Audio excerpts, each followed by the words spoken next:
Hello बच्चों, कैसे हो आप।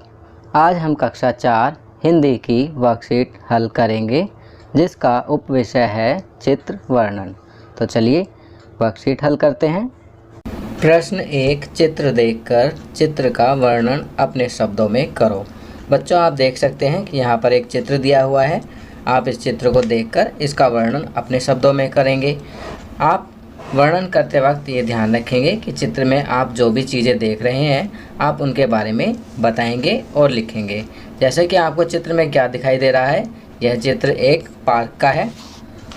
इस चित्र में हमें एक फव्वारा दिखाई दे रहा है और सुंदर फूल दिखाई दे रहे हैं। एक महिला एक लड़की को झूला झुला रही है।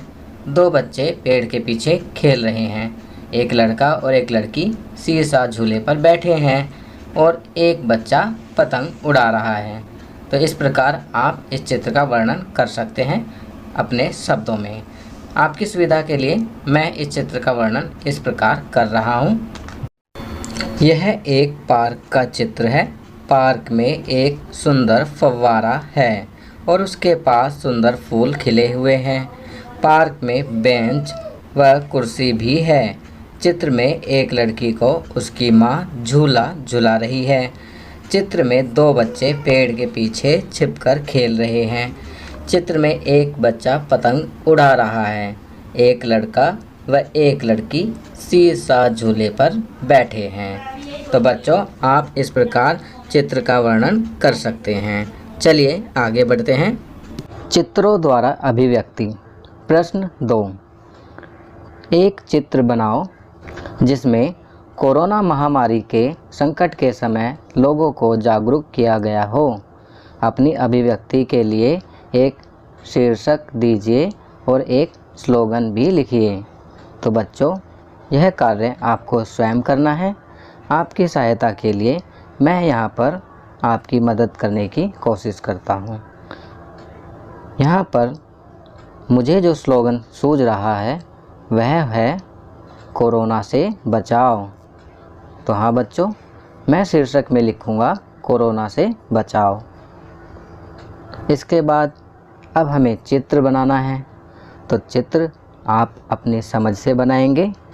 मैं आपकी सहायता के लिए यहाँ पर कुछ चित्र लगा रहा हूँ जिन्हें देखकर आप भी अन्य चित्र बना सकते हैं। चित्र बनाने के बाद हमें उसका स्लोगन भी लिखना है। मैंने जो स्लोगन सोचा है वह है बार बार साबुन से हाथ धोइए, कोरोना को दूर भगाइए। जी हाँ, बार बार साबुन से हाथ धोइए, कोरोना को दूर भगाइए। चलिए आगे बढ़ते हैं।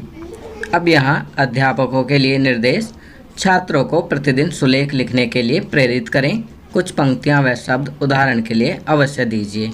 छात्र पाठ्य पुस्तक को पढ़ें व नए शब्दों का अभ्यास करें। तो बच्चों, आपको प्रतिदिन सुलेख लिखना है और कुछ पंक्तियाँ व शब्द अवश्य लिखने हैं। आपको पुस्तक पढ़नी है और उसमें आए नए शब्दों का अभ्यास करना है। तो यह कार्य आप स्वयं करेंगे।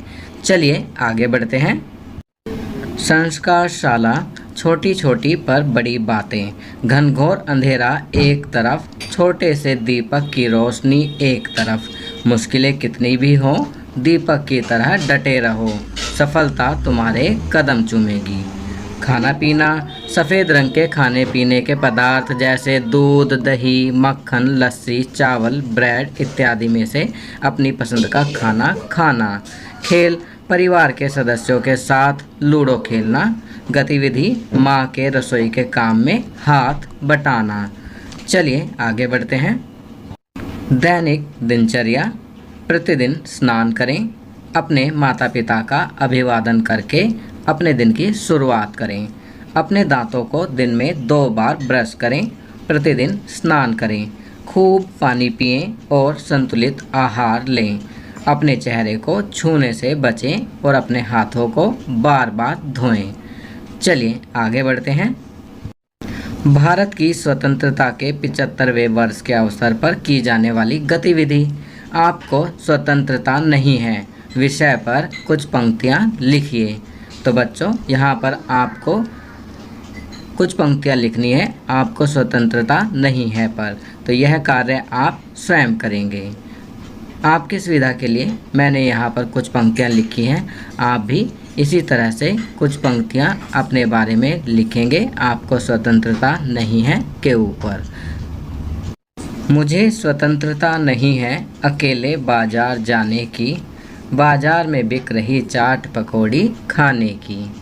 मुझे स्वतंत्रता नहीं है सुबह देर तक सोने की, देर रात तक खेलने और टीवी देखने की।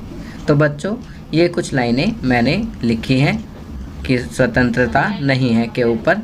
आप भी इसी प्रकार कुछ लाइनें बनाकर लिखेंगे।